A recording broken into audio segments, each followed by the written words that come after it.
What would you do if kindness cost you everything? The question hangs in the morning air like steam from fresh coffee at the McDonald's on Maple Street. David Kim wipes down tables with the same careful precision he's shown for 3 years. Each circular motion deliberate, each surface spotless, not because corporate demands it, not because his manager watches, because excellence lives in the details, because someone taught him that how you do anything is how you do everything. The breakfast rush has ended. Golden arches catch sunlight through windows he cleaned at dawn. His reflection moves between them, 24 years old, shoulders straight. Uniform pressed, name tag gleaming. David doesn't just work here. He belongs here. Knows every regular's order. Remembers their names. Their stories. Their struggles. Misses. Shin from the flower shop always orders black coffee, extra hot, no sugar. She's diabetic. Lost her husband last spring. David never charges her for the extra shot of hope he adds to her cup. Tommy Rodriguez comes in after school, counts his quarters twice, orders small fries, makes them last an hour while he does homework. His mom works double shifts. David pretends not to notice when he refills the fries without being asked. This is what kindness looks like. Small acts. Quiet gestures. No cameras rolling. No social media posts. Just human to human. Heart to heart. The door chimes. Familiar figure enters. Steven Seagal moves like water despite his size. Black ponytail. Dark sunglasses. Presence that fills the room without trying to. He's been coming here for 2 months now. Always polite. Always tips. Always orders the same thing. Quarter pounder with cheese, no pickles, large fries, Diet Coke. But today something's different. The way he walks. The set of his shoulders. The careful way he sits in the corner booth. David approaches. Sir. The usual. Steven looks up. Behind those sunglasses, something's hurting. Something's broken. Kid, he says quietly. You ever have one of those days where the world forgets who you used to be? David sets down his cloth. Sits across from him without being invited. This breaks every rule in the employee handbook, I think. Everyone has those days. Steven nods slowly. Removes his sunglasses. His eyes are tired. Not movie star tired. Human tired. They're saying I'm washed up. That my best days are behind me. That I should quit before I embarrass myself further. The words hang between them. David doesn't offer empty comfort. Doesn't say it'll be okay. Instead, he says, my grandfather used to tell me that a tree doesn't stop growing just because someone can't see its roots. That Steven's smile is small but real. He reaches for his wallet. David shakes his head. This one's on me. Steven starts to protest. David raises his hand. Sometimes we all need someone to believe in us when we can't believe in ourselves. The meal comes. They eat together. Not celebrity and fan. Not customer and employee. Just two people sharing space, sharing stories, sharing humanity. Steven talks about his daughter. About mistakes he's made. About trying to be better than the headlines suggest. David listens. Really listens. The way his grandfather taught him. With his whole heart. With complete attention. When Steven leaves, he clasps David's shoulder. Thanks, kid. You've got something special. Don't let anyone take that away. The door closes. David returns to his tables. His cloth moves in circles, steady as a prayer. He doesn't know that Jennifer Walsh, the assistant manager, has been watching. Doesn't know she's already on her phone with corporate. Doesn't know that kindness in the age of social media can be twisted into something ugly. Doesn't know that his grandfather's voice, the one that taught him about trees and roots and quiet dignity, is about to be tested in ways he never imagined. The afternoon shift arrives. David hangs up his apron. Walks to his car, whistling softly. Tomorrow will bring another day of service. Another chance to show that excellence isn't about being seen. It's about seeing others. His phone buzzes. Text from Jennifer. Need to see you first thing tomorrow. Important. David stares at the message. Unease creeps up his spine like cold fingers, but he pushes it away. Turns up the radio. Drives home through streets that know his name. In his apartment, he opens his closet. Behind his work uniforms hangs a single suit. Navy blue. Perfectly pressed. Waiting for the right moment. Next to it, a small wooden box. Inside that box, a medal. Tarnished gold. Faded ribbon. Inscription worn smooth by years of grateful fingers. David doesn't touch it. Doesn't need to. He knows what it says. Knows what it represents. Knows the story it carries. But that story belongs to yesterday. To a different life. To a different man. Tomorrow he'll wake up, put on his uniform, and serve coffee to people who need more than caffeine. He'll be David Kim, McDonald's employee. Quiet hero. Unsung guardian of small kindnesses, the at least that's what he believes as he turns off the light and closes his eyes, that he doesn't know that tomorrow everything changes. That kindness will be called theft. That generosity will be called violation. That his quiet dignity will be tested in front of cameras and crowds, and a world hungry for heroes. The medal waits in its wooden box, patient as dawn, ready to tell its story when the time comes. But not yet. Not tonight. Tonight, David sleeps the sleep of the innocent.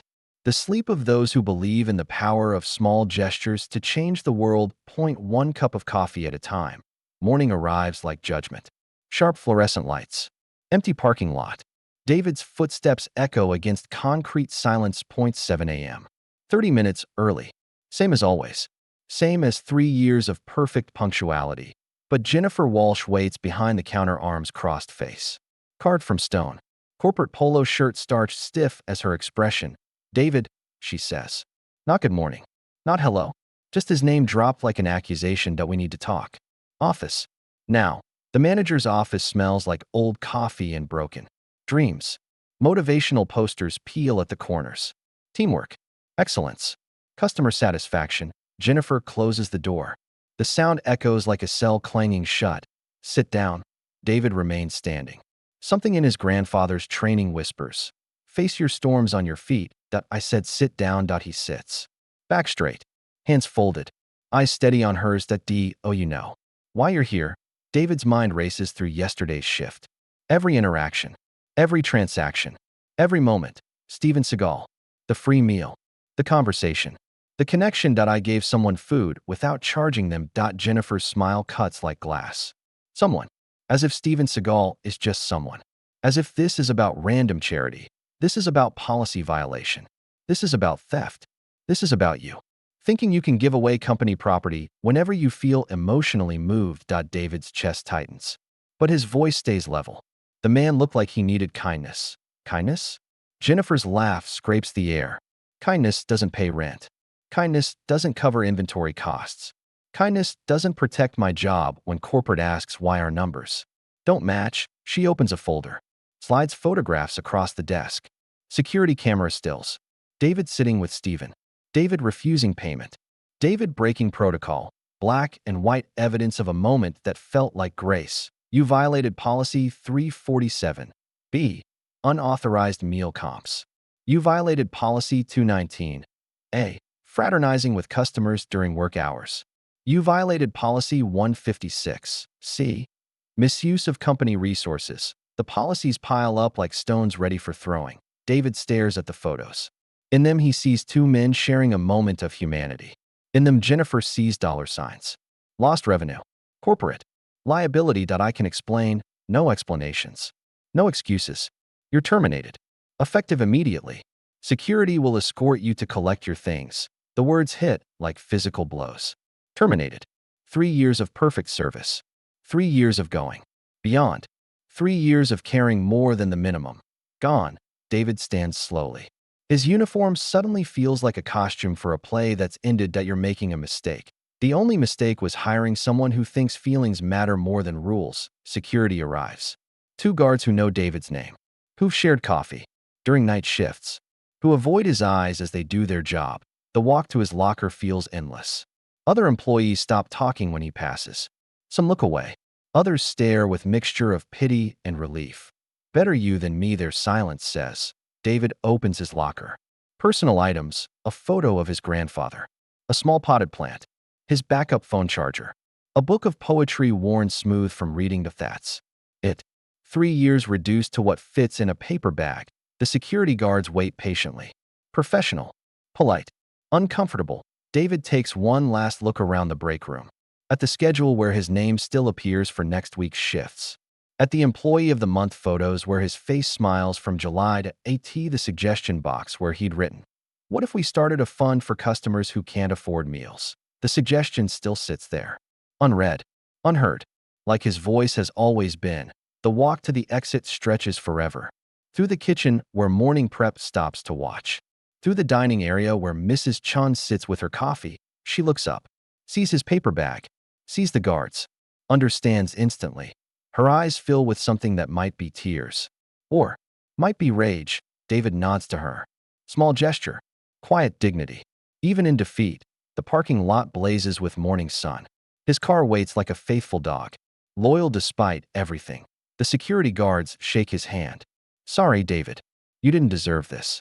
You were one of the good ones. That he drives away without looking back. In his rearview mirror, the golden arches shrink to nothing. At home, David sits at his kitchen table, paper bag unopened, silence thick as grief. His phone buzzes. Text message. Unknown number. Kid, heard what happened. This isn't over. Some fights are worth having. David stares at the message. Steven Seagal. How did he get his number? How did he find out? Another text. Meet me tomorrow. Sunset Dojo. East 5th Street. Time to show them who you really are. David deletes the messages. Turns off his phone. Opens his paper bag. The photo of his grandfather stares back at him. Uniform crisp. Medals gleaming. Eyes that knew sacrifice. Eyes that understood that some battles choose you. But this isn't his battle. This is just unemployment. Just another casualty of corporate policy. Just life moving forward without him. Or so, he tells himself as he places the photo on his empty table and tries to figure out what comes next when everything you believed about fairness crumbles like yesterday's dreams. Outside his window, the world continues. Cars pass. People work. Life moves on. But inside, something fundamental has shifted. Some line has been crossed. Some quiet dignity has been challenged. And in the silence of his apartment, David Kim begins to remember who he was before he became. Who he thought he had to be. The metal waits in its wooden box. Patient as justice. Ready to speak when words are no longer enough. The story spreads like wildfire through dry grass. Social media ignites. Hashtag Justice for David trends. Hashtag McDonald's fail. Climbs the charts, but David doesn't see it. Doesn't want to see it. His phone stays dark. His curtains stay closed. His world shrinks to four walls and the echo of his own breathing. Day 3. Unemployment benefits application stares back from his laptop screen. Reason for termination, policy violation, the cursor blinks. Mocking. Waiting, David closes the laptop. Day 4. Grocery shopping becomes a gauntlet. Whispers follow him down cereal aisles. Isn't that the guy? The McDonald's guy? The one who got fired for being nice? He buys instant ramen. Bread. Peanut butter. The basics. Food without dignity. Meals without meaning. At the checkout, the teenage cashier recognizes him. Dude, you're like famous. My TikTok is blowing up with your story. David pays cash. Says nothing. Leaves quickly. Day 5. The phone rings. News stations. Podcasters. Internet personalities hungry for content. For his story. For his pain. He lets them ring. Day 6. A knock at his door. Jennifer Walsh stands on his doorstep holding an envelope. Her face looks different. Smaller somehow. Uncertain. David, she says. We need to talk. He doesn't invite her in. Doesn't step aside. Stands in his doorway like a fortress wall. The backlash has been intense. Corporate is concerned about the optics. Optics. Not justice. Not right and wrong. Optics that they're offering you your job back. Full reinstatement. No disciplinary action on your record. The envelope shakes in her hand. Inside, an apology letter. Drafted by lawyers.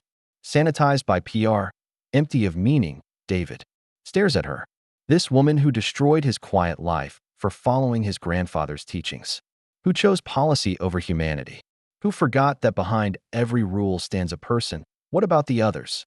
Jennifer's eyebrows furrow. What others? Tommy Rodriguez. The kid who counts quarters. Mrs. Chun who needs extra hope in her coffee. All the people who needed kindness that your policies wouldn't allow. That's different. This is about you. About fixing this situation. David steps back. His hand finds the door. You can't fix what you broke. You can only learn from what you destroyed. He closes the door. The envelope stays on his doorstep like an accusation. Day 7. The silence becomes unbearable. David walks to Sunset Dojo. East 5th Street. The building looks tired. Paint peeling. Windows dusty. A small sign. Traditional martial arts. No flash. No promises. Just truth that he doesn't go in.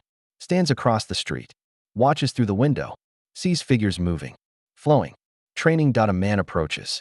Steven Seagal without the Hollywood polish. Sweatshirt instead of silk. Sneakers instead of boots. Real instead of image. You came. I didn't come in. You came. That's what matters. They stand together. Two men watching warriors train in silence. Stephen speaks quietly. You know what they don't understand? Kindness isn't weakness. Generosity isn't theft. Standing up for what's right isn't a policy violation. David watches the students. Young and old. Different backgrounds. Different stories. United by something deeper than rules. My grandfather would have liked you. Stephen turns. Tell me about him. David's voice comes from somewhere deep and protected. Marine Corps. 3 tours in Vietnam. Came home to a country that called him baby killer. Found peace in serving others. Quietly. Without recognition. The way you do. The way I did. Past tense now. Stephen's hand lands on David's shoulder. Heavy. Warm. Anchor in the storm. Come inside. Meet my students. Hear their stories. Learn why some fights choose us. David shakes his head. I'm not a fighter. I just serve coffee. Tried to be kind. Look where it got me. Stephen's laugh rumbles like distant thunder. Kid, you fought every day. Fought against indifference. Fought against cruelty. Fought for dignity in a world that forgot what dignity means. The dojo door opens. Students emerge, bowing to their teacher. Respect earned, not demanded. A young woman, maybe 19, approaches Stephen. Sensei, she says. My mom wants to thank you. The job interview went well. The confidence training worked. Stephen bows slightly. The work was yours. I just reminded you what was already there. She leaves. Smile bright as morning sun. David watches her go. How many people has he helped? Stephen reads his thoughts. 12 years I've run this place. Hundreds of students. Kids who found discipline instead of drugs. Adults who found courage instead of despair. People who discovered that strength comes from serving something bigger than yourself. The words hit David like recognition. Like coming home. But the community doesn't see it that way. They see the movies. The persona. The headlines. They don't see the quiet work. The real work. Just like they didn't see yours. Until it was taken away. David looks at the dojo. At the sign. At the promise of something different. Something real. Before we continue, comment where you're watching from. Tell us about a time someone showed you kindness when you needed it most. Because that's what this is about. Not fame. Not recognition. The quiet moments when someone chooses to see your worth when you can't see it yourself. Stephen starts walking back. Think about what I said. The door's always open. But the choice to walk through it has to be yours. David remains on the sidewalk. Watching Stephen disappear into the building. Watching the lights come on inside. Watching the promise of something he's not sure he deserves to eye in his pocket. His phone buzzes. Another interview request. Another chance to tell his story to strangers. He'll forget him by tomorrow. He deletes the message. Turns toward home. But stops. Looks back at the dojo. At the lights spilling from windows. At the possibility that maybe, just maybe, some stories are worth fighting for. Even when the person at the center of the story doesn't believe they're worth the fight. Week 2 arrives like a stranger at his door. David doesn't answer. Doesn't shower. Doesn't shave. The man who once pressed his uniform with military precision now wears the same clothes 3 days running. His apartment becomes a cave. Curtains drawn. Lights off. Silence thick as shame. The refrigerator holds nothing but condiments and expired milk. The pantry echoes empty except for 1 can of soup and broken promises. David sits at his kitchen table, stares at bills that won't pay themselves. Rent due in 2 weeks. Car payment next month. Insurance cancellation notice already arrived. His grandfather's photo watches from the counter. Those eyes that once held infinite patience now seem disappointed. Sorry, Grandpa. I failed. Failed you. Failed everyone who believed in quiet dignity. The phone rings. David lets it go to voicemail. 10th call today. Always the same. News shows. Podcasts. Documentary makers wanting to capture his 15 minutes of manufactured fame. He deletes them without listening. Evening comes like a thief. David opens the can of soup. Eats it cold from the can. Tastes like nothing. Feels like less. A knock at his door. Soft. Hesitant. Different from the aggressive media knocks. David ignores it. The knocking continues. Patient. Persistent. Familiar. Somehow he opens the door to find Mrs. Chun from the flower shop, holding a paper bag, her eyes bright with concern. David, she says. You look terrible. Thanks. That's what every man wants to hear. She pushes past him into his apartment. Surveys the disaster. Shakes her head like a disappointed grandmother. When Did you last eat? Real food. Not whatever bachelor nonsense you've been surviving on. David closes the door. Mrs. Chun, you don't need to be here. I'm fine, fine. She opens his refrigerator. Peers inside. Makes a sound like a wounded bird. This is not fine. This is giving up. She unpacks the paper bag. Containers of soup. Real soup. Homemade. Steam rising like prayers. Sit. Eat. We talk. David obeys. The soup tastes like memories. Like his grandmother's kitchen. Like love disguised as nutrition. Mrs. Chun sits across from him.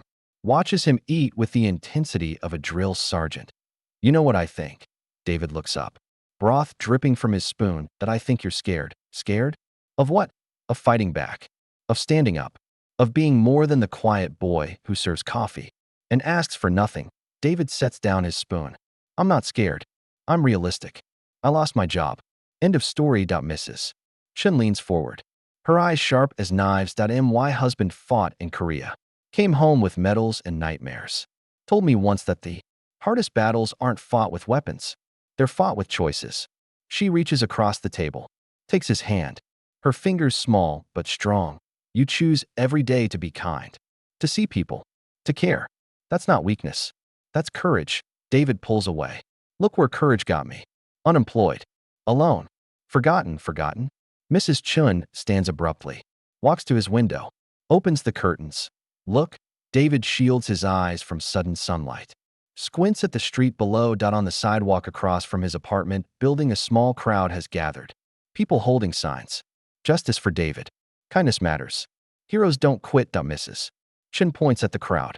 Forgotten? These people drove here from 3 states away. They're camping outside your building because they believe in what you represent.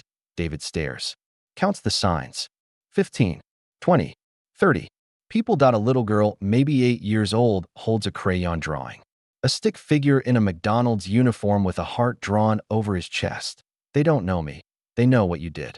What you represent. They know the world needs more David Kims and fewer Jennifer Walshes. David turns away from the window. The crowd makes him uncomfortable. Their faith in him feels heavy as responsibility. Mrs. Chun closes the curtains, but leaves them open enough to let light in. Steven Seagal came to my shop yesterday. David looks up. Surprised. Asked about you. Told me you're invited to something special. Tomorrow night. 7 o'clock. The dojo. What kind of something special? Mrs. Chun smiles mysteriously. The kind that changes everything. If you let it. She gathers the empty containers. Heads toward the door. Pauses. David, your grandfather would be proud. Not of what you've suffered, but of how you've carried that suffering. With dignity. With grace. She leaves. The apartment feels different. Lighter somehow. As if her presence has shifted the air pressure. David walks to his bedroom. Opens his closet. Looks at the navy blue suit. Still waiting. Still perfect. Next to it, the small wooden box. He opens it. The metal catches light from the hallway. Tarnished gold that once gleamed bright. That he lifts it carefully. Reads the inscription worn smooth by reverent fingers. For valor above and beyond. The call of duty, his grandfather's medal. Silver star. Earned in a jungle half a world away. When choices meant life or death. When courage wasn't theoretical, David holds it to the light. Sees himself reflected in its surface. Distorted. Unclear. But present. Tomorrow night. 7 o'clock. The dojo. The metal seems to pulse in his palm. Warm. Alive. Waiting. For the first time in 2 weeks, David feels something other than despair. Not hope. Not yet. But possibility. The faintest whisper that maybe this story isn't over. Maybe it's just beginning. 7 o'clock arrives like destiny. David stands outside Sunset Dojo, wearing his navy suit. First time in 3 years. The fabric feels foreign against his skin. Like armor for a battle he doesn't understand. The building looks different at night. Warm light spills from windows. Voices drift through open doors. Not training sounds. Conversation. Laughter. Community. David hesitates. His reflection stares back from the glass door. Clean shaven. Hair combed. Looking like someone who matters. Feeling like someone who doesn't. Steven appears in the doorway. No longer the Hollywood icon.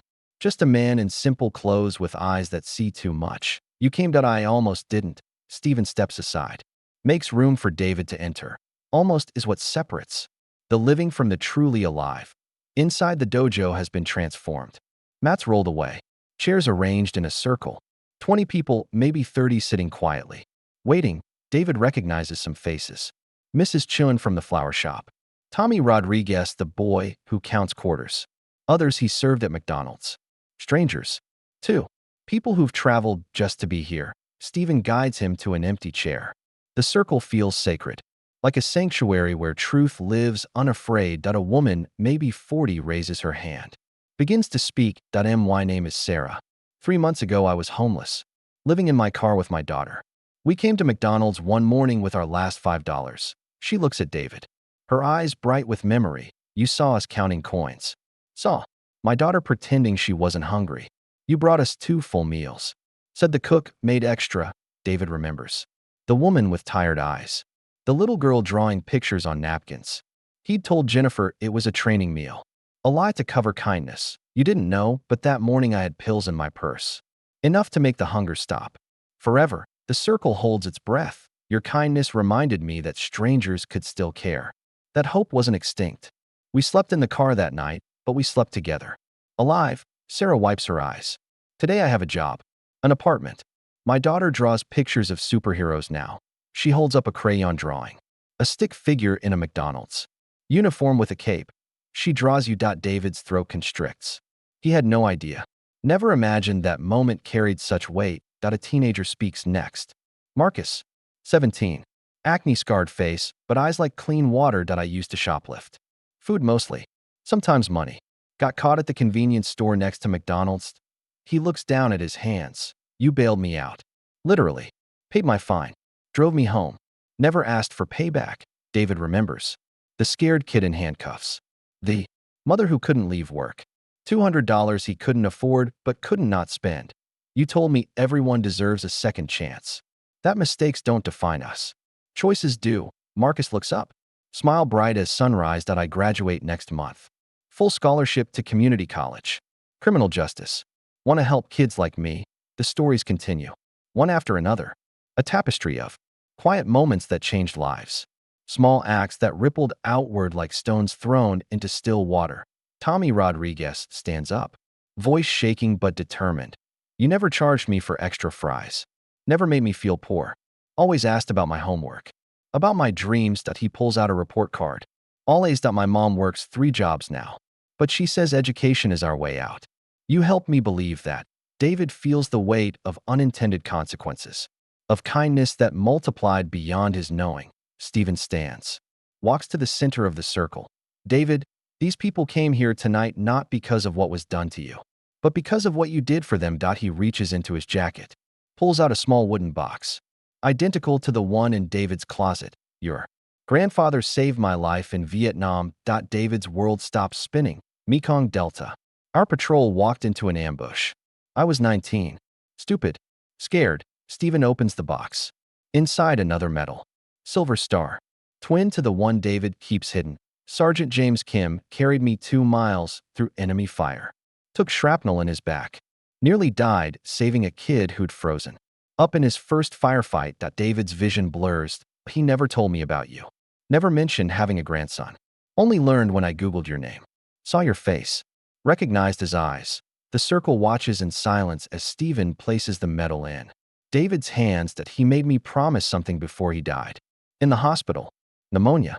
1987. Stephen's voice breaks slightly. He said kindness is the only thing worth fighting for. That courage isn't about being unafraid. It's about being afraid and choosing love anyway. David stares at the medal. At the proof that heroism runs in bloodlines.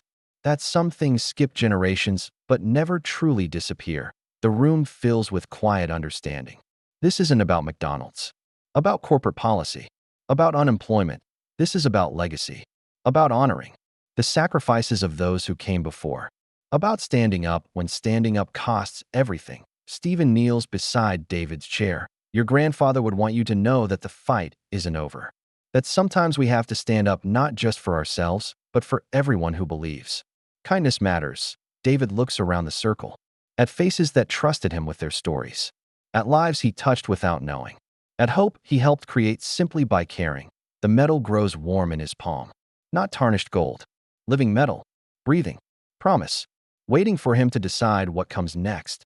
Tomorrow, Jennifer Walsh and McDonald's corporate will learn that some battles choose their warriors, that some stories demand to be told, that some kindness refuses to be buried under policy and procedure. But tonight, David Kim sits in a circle of love and begins to remember who he really is. 3 days later, the invitation arrives. Not by mail, not by phone. Jennifer Walsh delivers it personally, standing on David's doorstep at 7 a.m., looking like she hasn't slept in weeks. Corporate wants to meet with you. Public forum. Tomorrow night. McDonald's corporate headquarters. 7 o'clock. David takes the formal letter. Heavy paper. Gold embossed logo.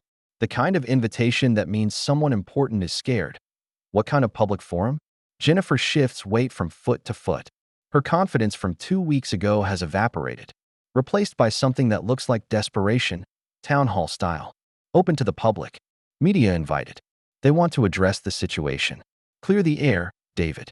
Reads the fine print. Voluntary participation. No legal obligation. Right to counsel. The language of damage control. Why now? Jennifer's laugh sounds like breaking glass. You really don't know? Haven't seen the news? David shakes his head. His phone has stayed silent for days. His television unplugged. His world deliberately small. Boycotts. Protesters. Free locations. In the metro area shut down by demonstrations. Stock price dropped 12%. Corporate is hemorrhaging money. She hands him a tablet.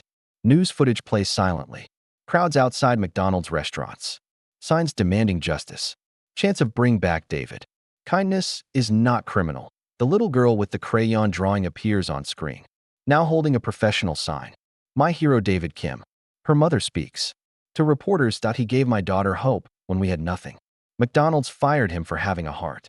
What does that say about their values? More footage. Steven Seagal standing outside corporate headquarters.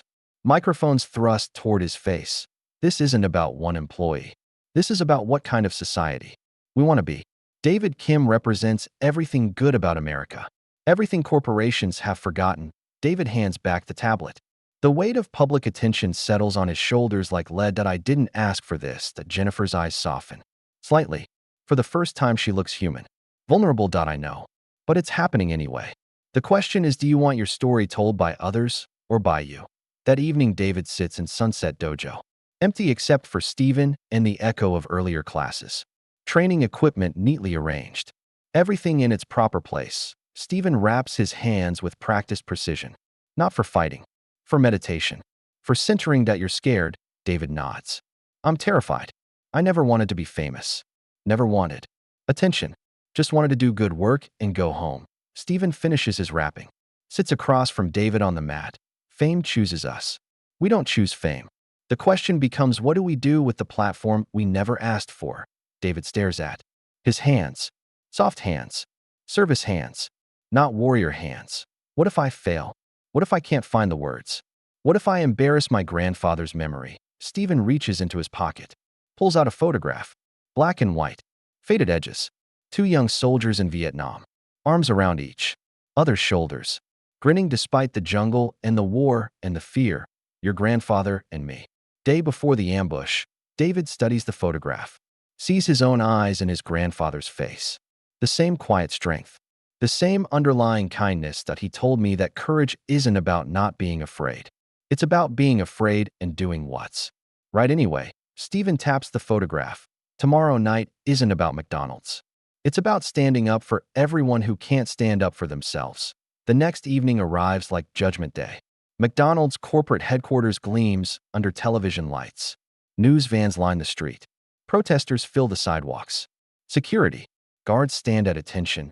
David approaches the building wearing his Navy suit. His grandfather's medal hidden beneath his shirt. Close to his heart. Where courage lives. Mrs.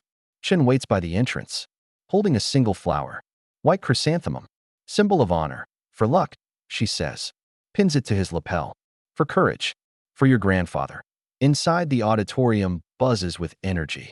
500 seats. All filled. Cameras positioned strategically. Lights bright enough to blind.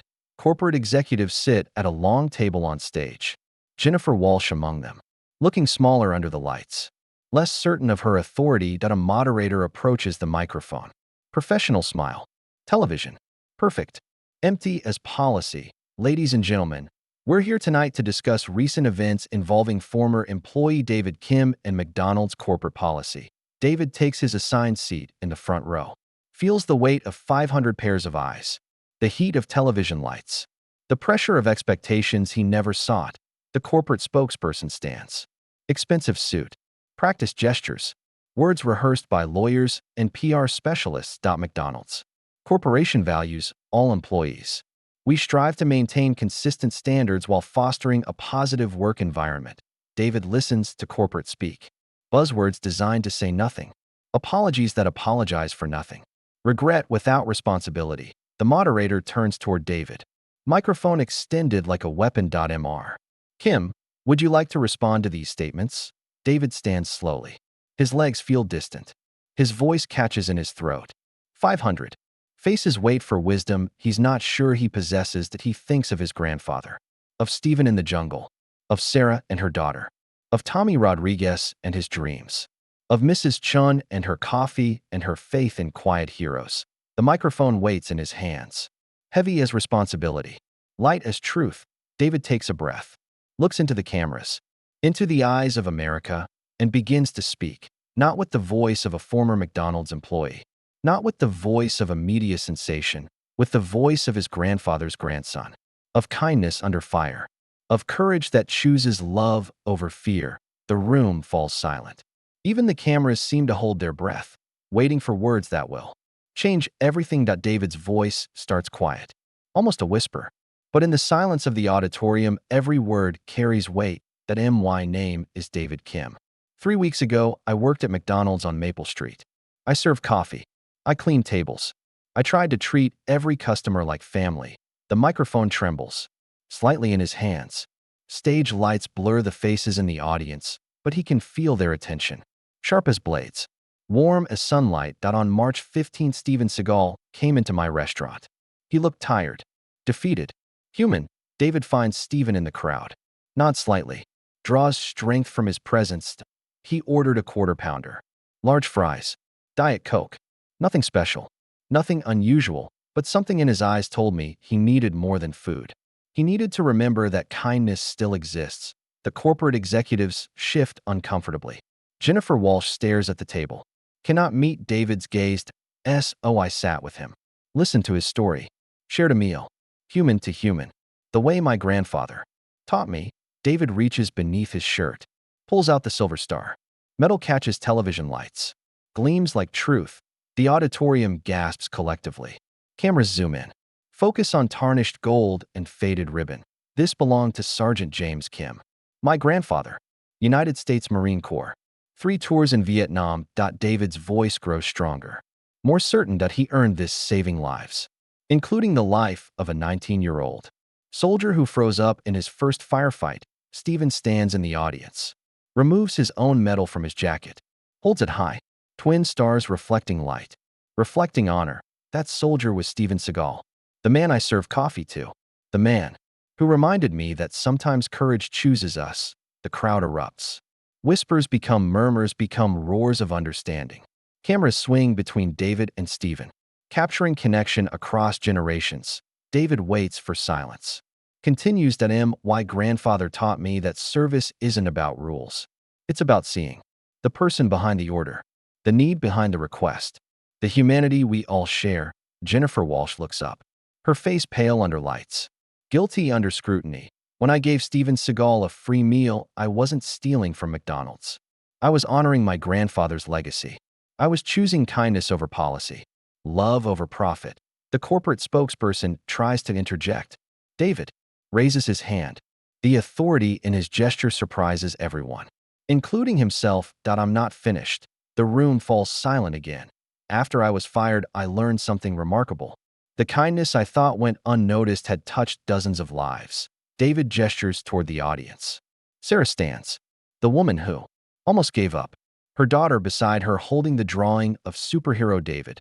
Tommy Rodriguez stands, report card clutched in his hand, scholarship papers visible in his jacket. Marcus, the former shoplifter, stands, college acceptance letter folded in his pocket. Mrs. Chin stands, Flower shop thriving again because customers believe in businesses that support kindness. Point 1 by 120 people, 30 people, 50 people stand, each holding proof of lives changed by small acts of grace. The cameras capture it all. An army of quiet miracles. A testament to the power of seeing each other as human. David's voice breaks slightly. Emotion finally showing through composure. These people didn't come here for McDonald's. They came for something bigger than burgers. They came for hope. He turns toward the corporate table, looks directly at Jennifer Walsh. You fired me for violating policy. But policy without compassion is just cruelty in uniform. Jennifer stands suddenly, chair scraping against floor.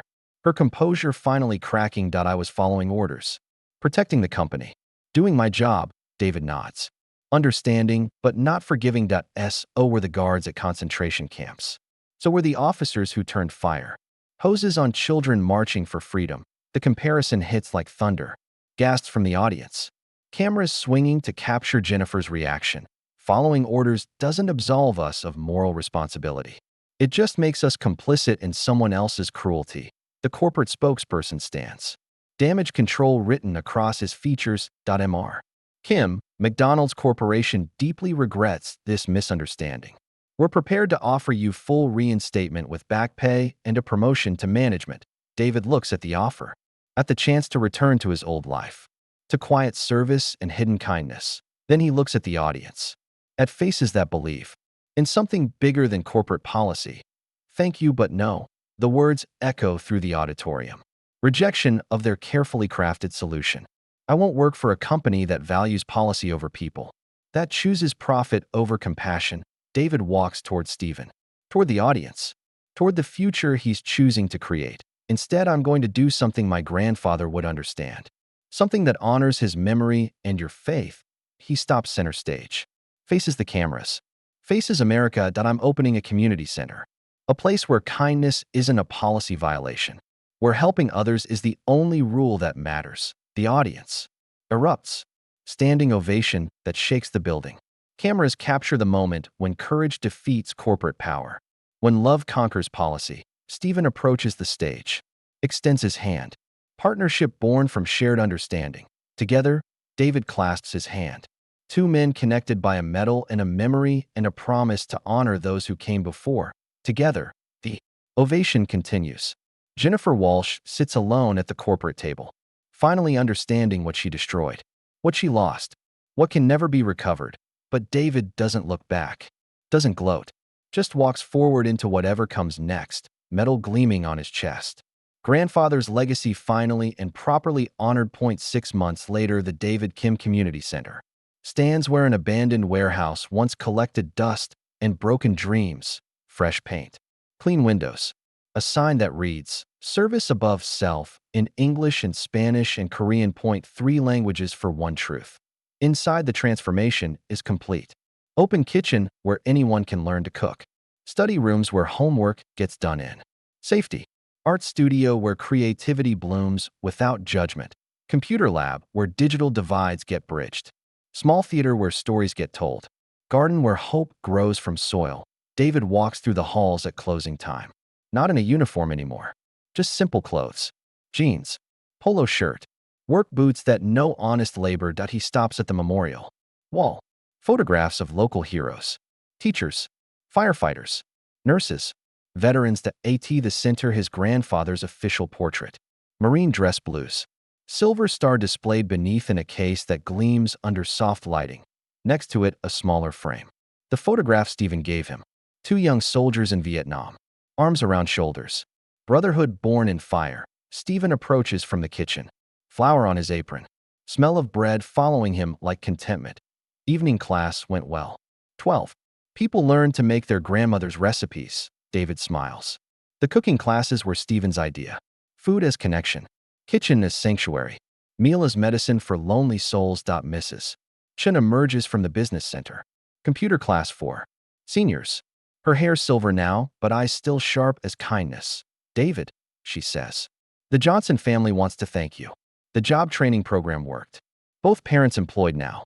Kids staying in school. The stories accumulate like snowflakes. Individual, but together creating something beautiful. Tommy Rodriguez rounds the corner. No longer the boy who counted quarters. Now 18. College-bound. Volunteer tutor in the study hall. Mr.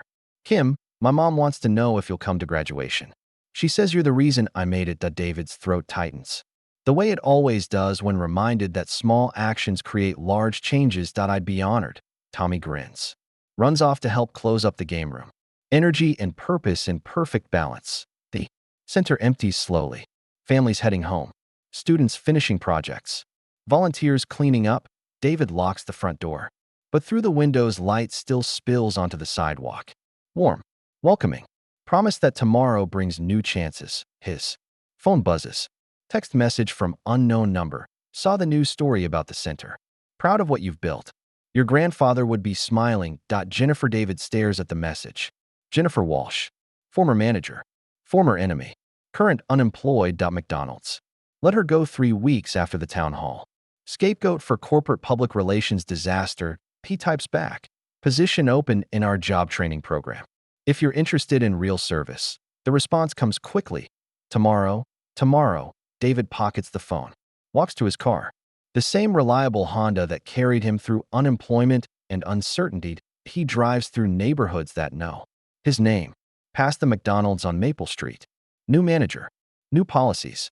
Same golden arches promising something they rarely deliver. But tonight David doesn't feel anger. Doesn't feel bitterness. Just quiet satisfaction that some battles end with building rather than destroying. A home. His apartment has changed. Photos on the walls now.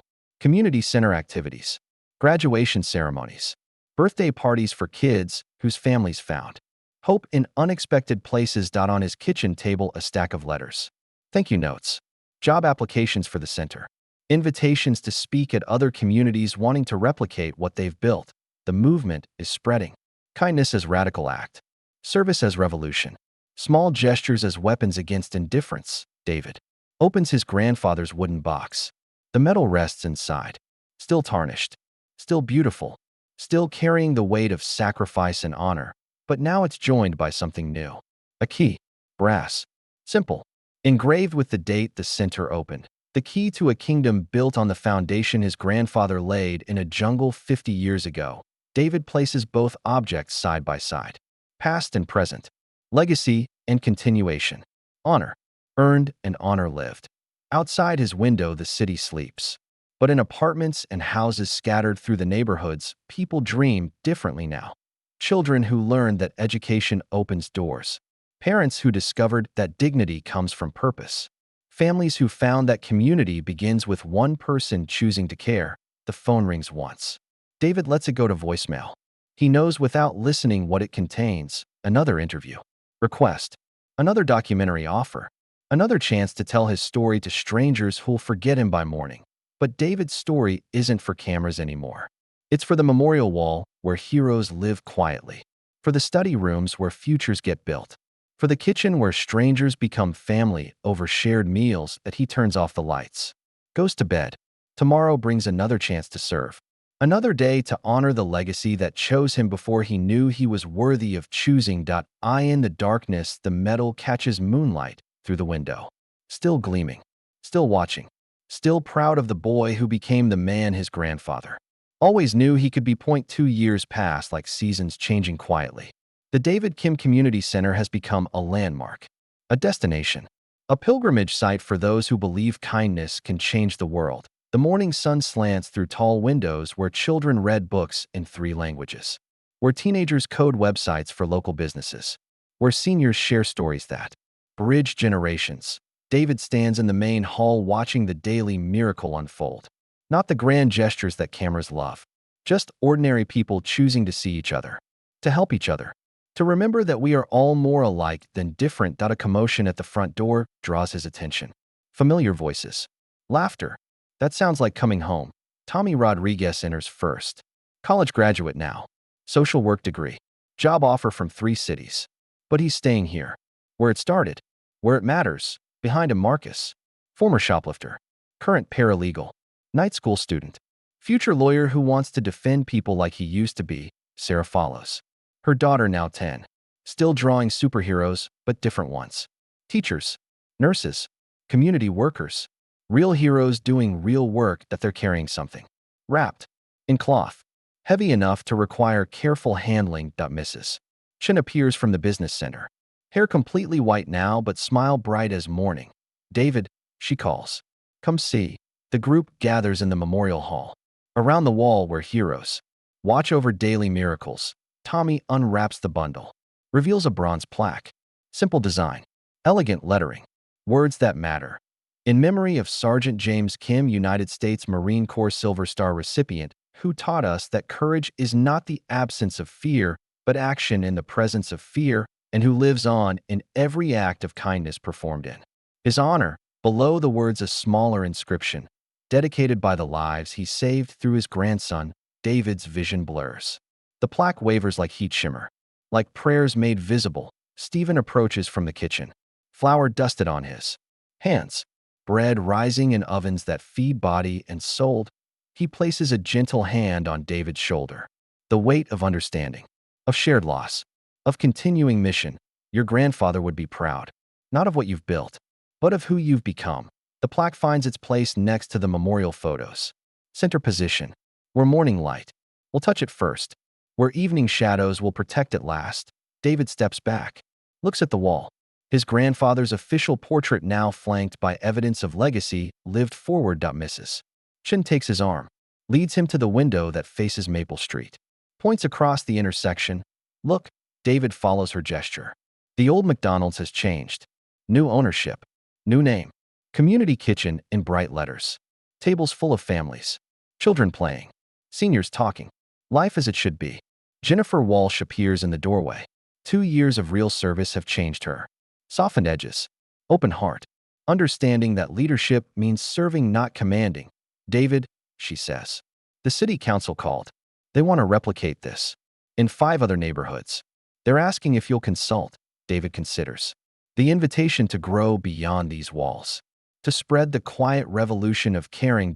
He looks around the hall, at faces that trusted him with their stories, at lives that intersected with purpose, at hope made tangible through action. Stephen joins them, his presence steady as stone foundations. What would your grandfather do?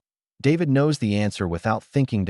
He'd ask how many people we could help. The afternoon brings visitors from distant cities, mayors and council members, social workers and teachers, people who've heard the story and want to write similar chapters in their own communities. David shows them through the programs, explains the philosophy, simple principles. See people as people, listen before speaking, help without judgment, serve without recognition, but mostly he lets them observe.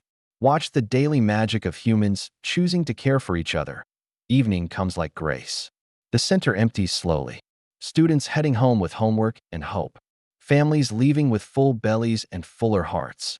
David walks the halls one last time, turning off lights, checking locks, ensuring tomorrow's possibilities remain protected. In the memorial hall, he stops, looks at his grandfather's photograph, at the bronze plaque, at the silver star gleaming in its case. I hope I've honored you. I hope this is what you meant when you said service above self. The photograph seems to smile. Or maybe that's just the way evening light catches the frame. David's phone buzzes. Another interview request. This one different. From a documentary filmmaker who wants to tell stories of quiet heroes. Real heroes. Unsung heroes. For the first time in 3 years, David types. Yes, because some stories deserve telling. Not for fame, not for recognition, but because in the telling others might remember that heroism doesn't require capes or cameras, just courage to choose kindness when the world chooses indifference. David locks the center, walks to his car, drives home through streets that know his name now, but still see him as neighbor, as friend, as someone who cares. Home, he opens the wooden box. The metal rests beside the key like old friends sharing stories. Tomorrow will bring new challenges, new opportunities to serve, new chances to honor the legacy that flows through him like blood, like purpose, like love. But tonight, David Kim sleeps the sleep of those who've found their calling, who've discovered that the question isn't whether we're worthy of heroism. The question is whether we're brave enough to accept the call when it comes. And the answer echoes through the darkness like a promise. Yes. Always yes. Because kindness is the only thing worth fighting for. And love is the only victory that matters. If this story moved you, like, share, and subscribe.